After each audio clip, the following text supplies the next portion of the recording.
Pool, waiting on my kid to finish his swimming class, so I thought I'd sit out here and chat for a while. Hopefully, everybody's doing well. It is Wednesday, July 10th. I'm pretty happy that I don't have to travel for a while. I'm pretty excited about that. I've got a couple, I mean, small trips, but one trip down to New Mexico and then one quick trip to Nashville, but no prolonged trips, which means I get to train. Um, because one of my goals is to break some of these rowing world records, so I get to do that. I had a talk yesterday with our Revero patients. Weekly I conduct a meeting with whoever the patients are Revero that want to. And we talked a little bit about, you know, um, I guess progression of getting healthy. And I mean, the first step obviously is to try and put disease into remission. I think certainly you in the healthy behaviors certainly facilitate that in way, getting good sleep, not being sedentary. And I think that's a starting point. And of course, fixing the diet. I mean, literally, I don't believe that you can gain true health as long as you are systematically poisoning yourself every day with what we pretend to call food, when realistically, much of the products that are out there are not really fit for human consumption. I mean, that's um, a real. I think that's a legitimate statement in many ways.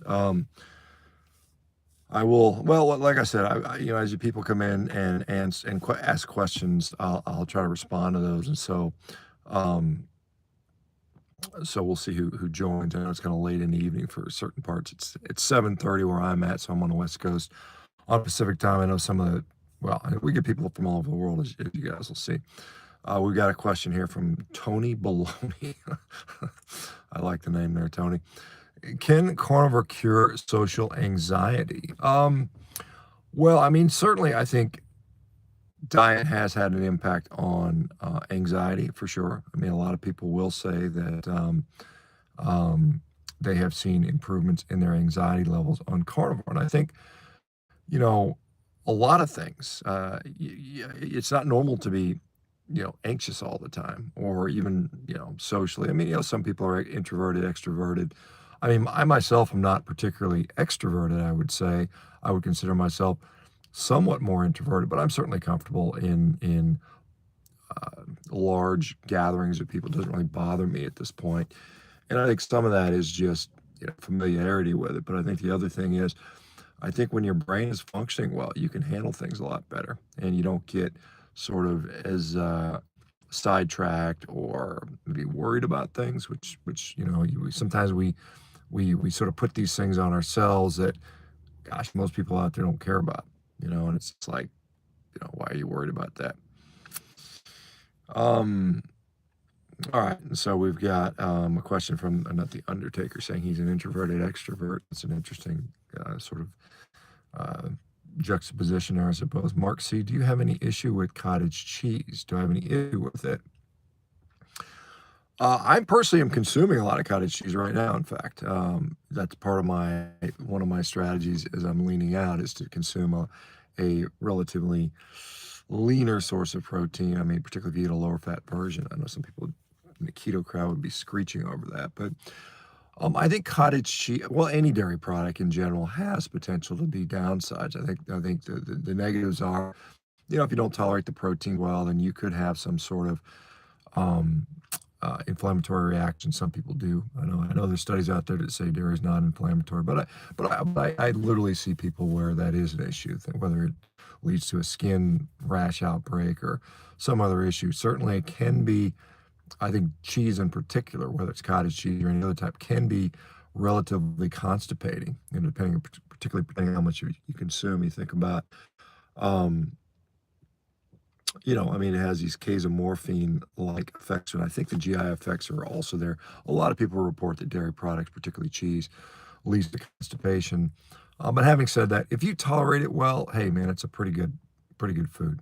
All right, we got Gaza Sweeney. Your skin doesn't look that good on carnivore. Well, I will, certainly, I've never had good skin. Skin has never been I had horrible cystic acne growing up as a kid. I've always had horrible skin.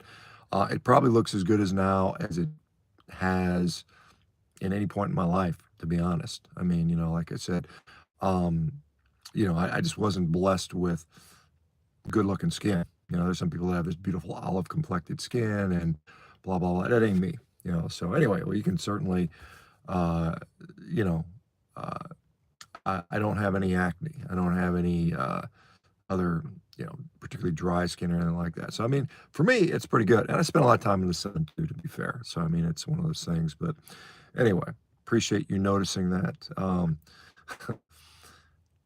Deal man, can carnivore cause tingling near right scapula? Was thinking gallbladder or liver. Well, I mean, yeah, I mean, there is referred pain in one of the classic presentations for gallbladder pain is often right shoulder blade pain. That's called referred pain. Um, I mean, I don't know about yeah, I guess it could. I mean, if your gallbladder was acting up, that's certainly consistent with that.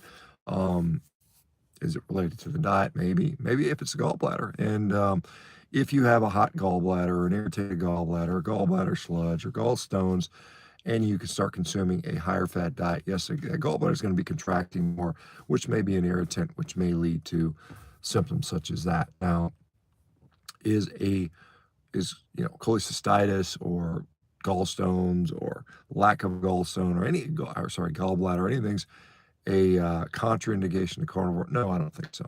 I don't think it is. In fact, I know many people that don't have gallbladders that do carnivore. I know many people who've resolved gallstones by diet, and there are several accounts. There are actually some medications out there that have been used to sort of dissolve gallstones. So, I mean, I think gallstones form when the gallbladder is relatively inactive, and so the cholesterol salts and whatnot just build up and they're not moved along. So they become stagnant and sludge-like, and then they just kind of accumulate and they precipitate out.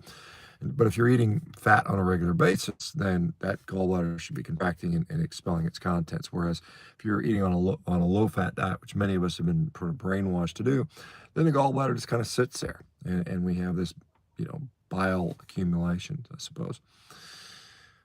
All right. All right.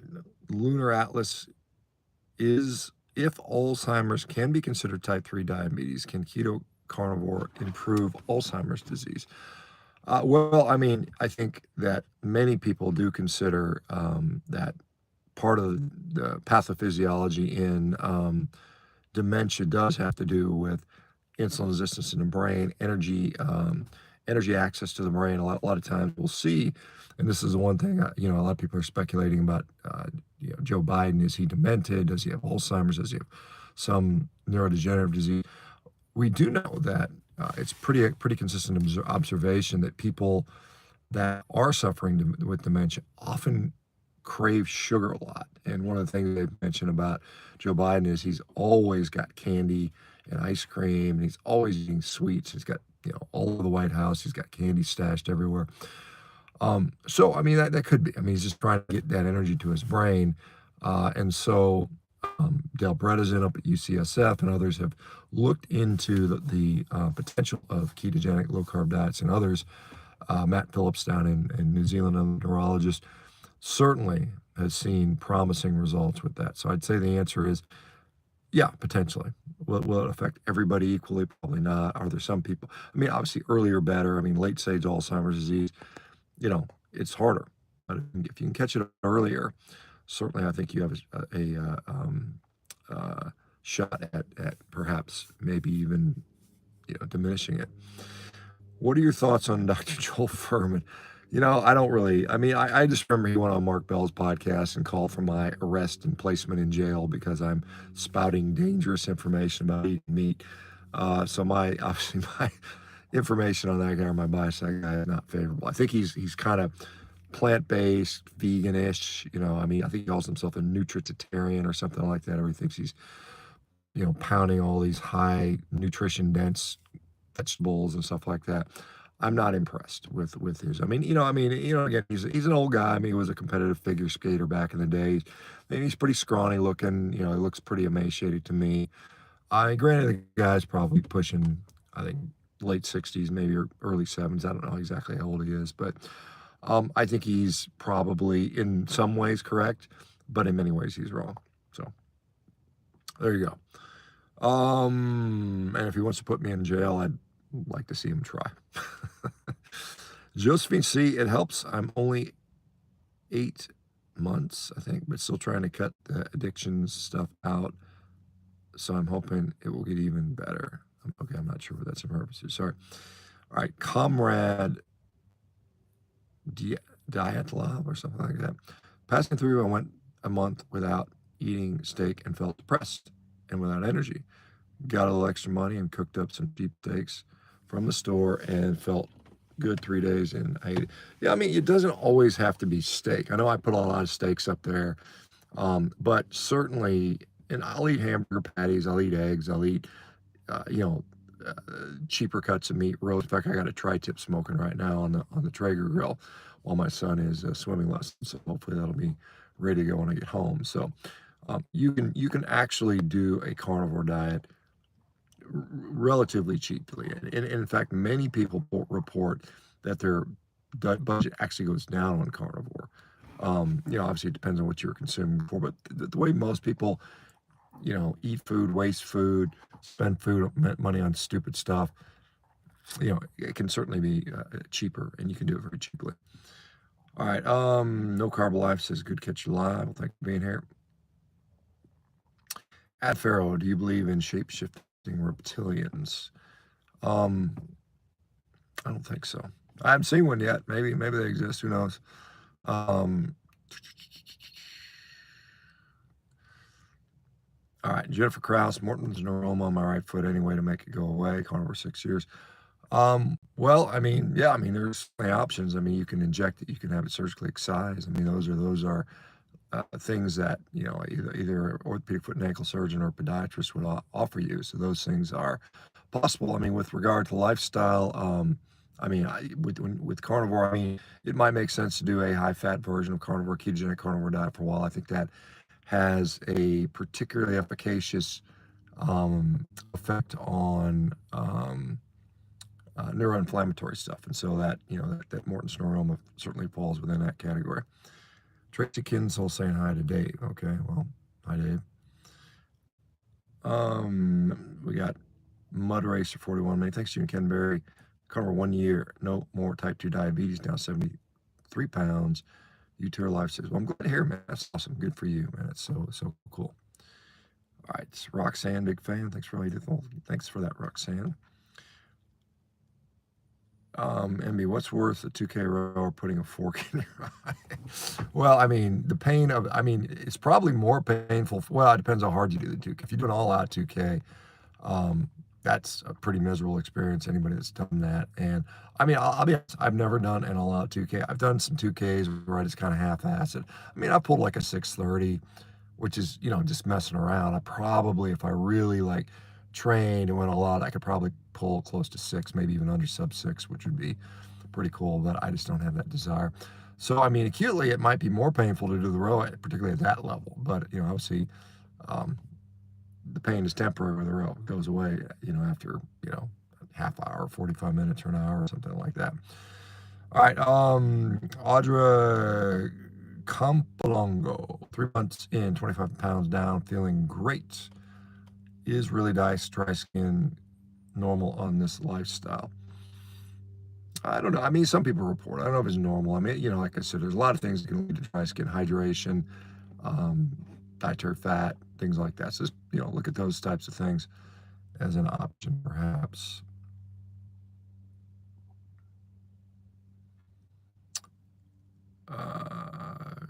Adam Farrow, call Mr. Milk Jar. Okay, I'm not sure what that's in reference to.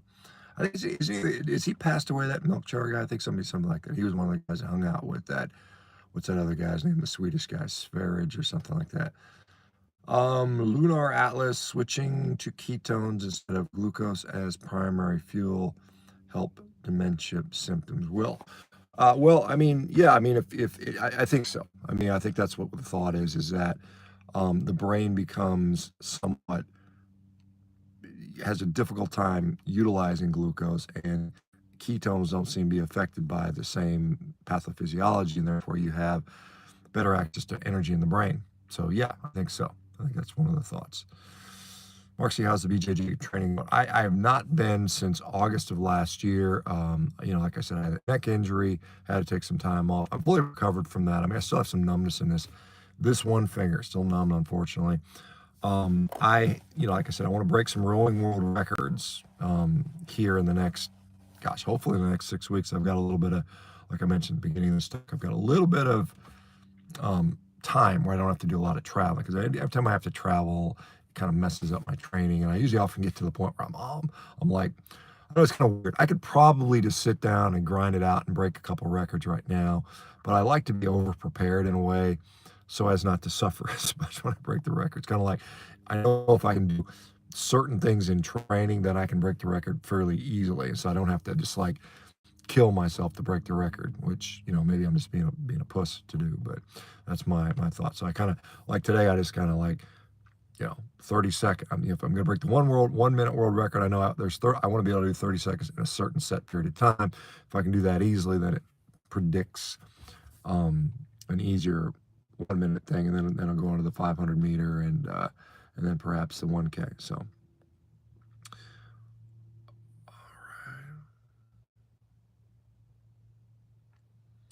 All right.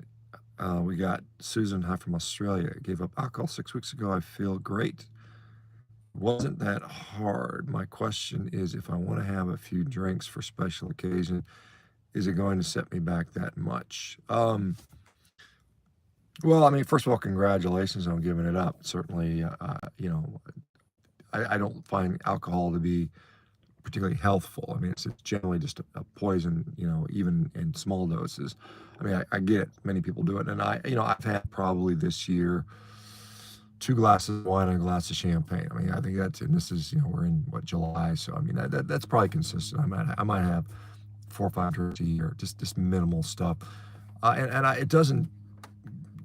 For me, it doesn't turn me into, I need a drink I never was that way. I was never a full-time drinker type of person.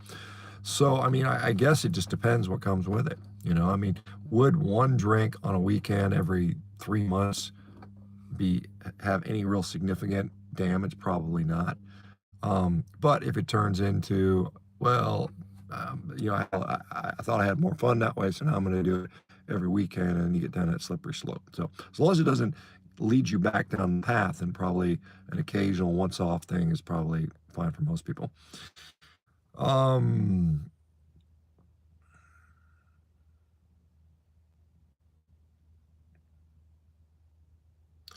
Washi, are you ever worried about B vitamin deficiency when cooking meats because you're losing water for soluble vitamins? Also, exercise ages you, so why do you exercise? Stress is shown to age you.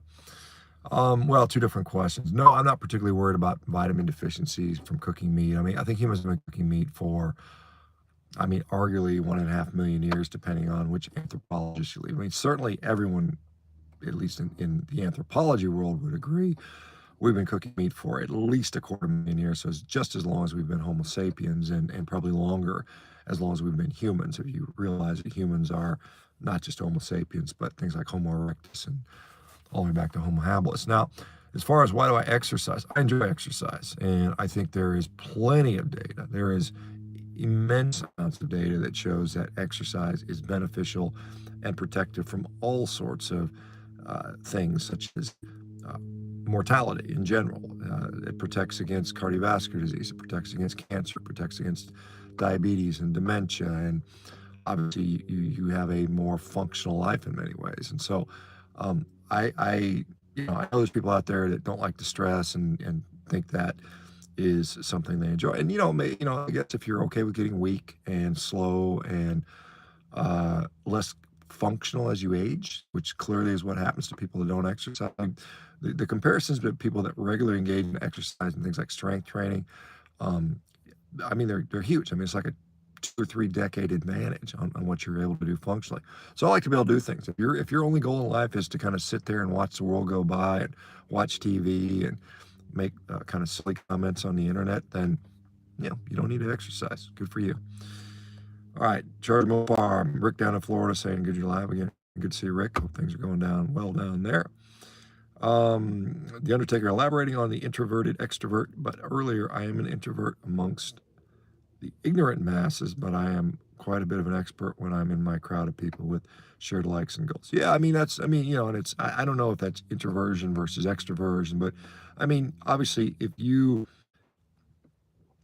I go to a place where I have nothing in common with anybody, there's nothing to talk about, I'm not the small talk guy. It's kind of funny. My mom, we just laugh about it. She is so the opposite. I mean, she goes to the store and like just go buy something, and literally she's talked to like 12 people before she leaves the store. We were just laughing because we couldn't go anywhere because she just anyone she's standing next to, she'll start talking to about the weather, literally, whatever. I mean, she just starts talking to people. And I'm not like that. I kind of just chill out, mind my own business. Now, if I'm in a group where somebody asks me a question, or there's something that I think is relative interest to me, or I think may have be benefit to whomever, then I can talk all day like I'm doing now. But anyway, data camp, does carnivore work if you are hypoglycemic? Well, I mean, I assume you're not hypoglycemic every second of your life, but I mean, in many ways, carnivore stabilizes blood glucose. And so we see with diabetics in particular, particularly like type 1s and type 2s that are on insulin, carnivore is actually beneficial, or low carb in general, keto, that it actually prevents the increases in hypoglycemic symptoms. And so if you think about why you experience hypoglycemia, it's usually due to too much insulin. Either you overdose it if you're diabetic and you're administering yourself and you just kind of overshoot. So then you go from high blood glucose down to low blood glucose, or maybe your body just doesn't have a very nicely well-regulated insulin response. And so eating a carby meal or something may cause a overcorrection in insulin from the pancreas, and then you're experiencing those reactive hypoglycemic incidences. And so, yeah, I mean, in general. Now, initially, you may, because you're used to eating carbs all the time, there's a transition period. But I think, within a few months, I think a lot of people that were experiencing hypoglycemia notice that gets a lot better. So, all right, Brandon O'Hare, Dr. Baker, I have Crohn's disease. I have a swollen lymph node that's been there for a month now. Beside the obvious, any advice? I'm 29. I used Humira over the years, so I'm worried about lymphoma. Well, I mean, could it be lymphoma? I don't know. I mean, it could be. I mean, that is a hallmark of lymphoma. Uh, I mean, we know that these biologic drugs do increase our risk for cancer. So, I mean, it could be. It doesn't hurt to get it checked out, I suppose. I don't know what your diet is. I don't know if, um, you know, if I had Crohn's disease, I certainly would be in carnivore. So hopefully you're shifting that way or heading that way. And so I don't know. I mean, I don't know. I mean, it could be any, there's a lot of things that cause lymph nodes to be swollen. It could be an infection. It can be some general irritation. But I mean, there's a lot of it. Most of the time, it's some low level infection. That's probably the vast majority of the time. Less commonly, it's going to be things like lymphoma. And again, Humira, which is an immune modulating drug, in that it dampers down your immune response, theoretically to prevent or mitigate the Crohn's disease, but it just shuts down your general response, so you're more susceptible to infections too. All right, Adam Farrell called durian rider. Yeah, guy's kind of nutty, isn't he? What else we got? All right, what else we got? Tina Davis. Hi, Dr. Baker. I want to start incorporating sprinting into workout routine, but have an Achilles injury. Are swimming and cycling good options? Any recommendations? Yeah, they're good. Swimming, sprinting and swimming. That's what my son's doing right now. He's out there swimming a bunch of 25-yard sprint repeats, I suppose. It's good exercise for sure. Cycling is good exercise for sure. But to rehab the Achilles to where you could like sprint on the ground, I think what I would look at doing is a lot.